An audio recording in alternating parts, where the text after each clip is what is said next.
Yo, what's up po mga kabakyard? So, busy tayo lang natin ngayon itong ating mga itlog.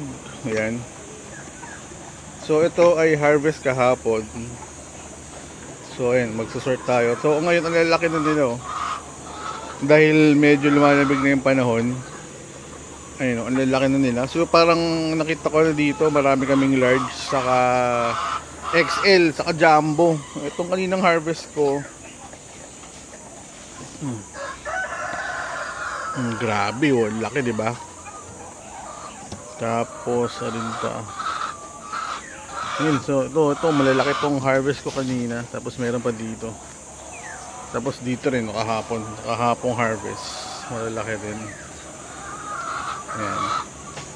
So, so ayan. Dako tayo sa mga manok na mayroong sakit. Ayan. So dahil may sakit yung isang manok natin, nagbigay ako ng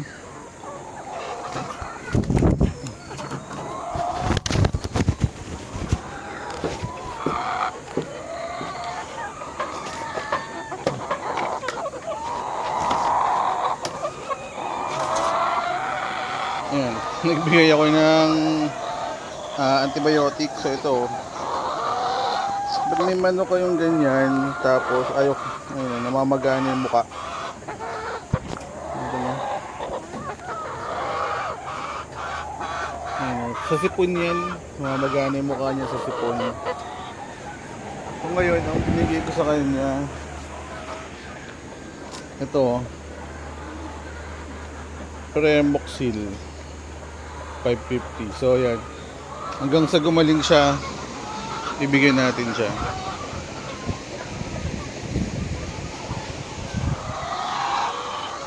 So yun lang, oh ayan, wala namang ganong sakit yung iba. So yun lang yung may sakit.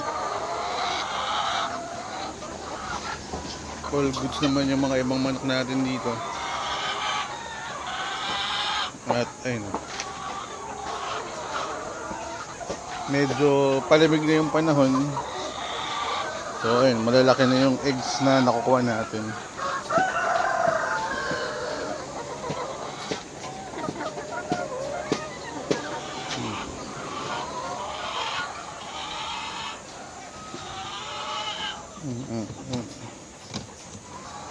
Hanggang mamaya pa to.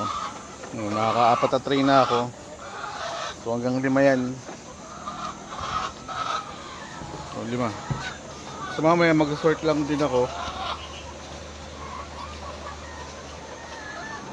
para sa mga ano natin, eggs na order. So ito yung mga ano namin, mga hindi namin nawawalang mga gamot. Ayan, albendazole. Ano ba to? Ayan. Tapos yun, may Premoxil ako na isang banig. Oh, 2 banig na nga. Ayan. Exesical.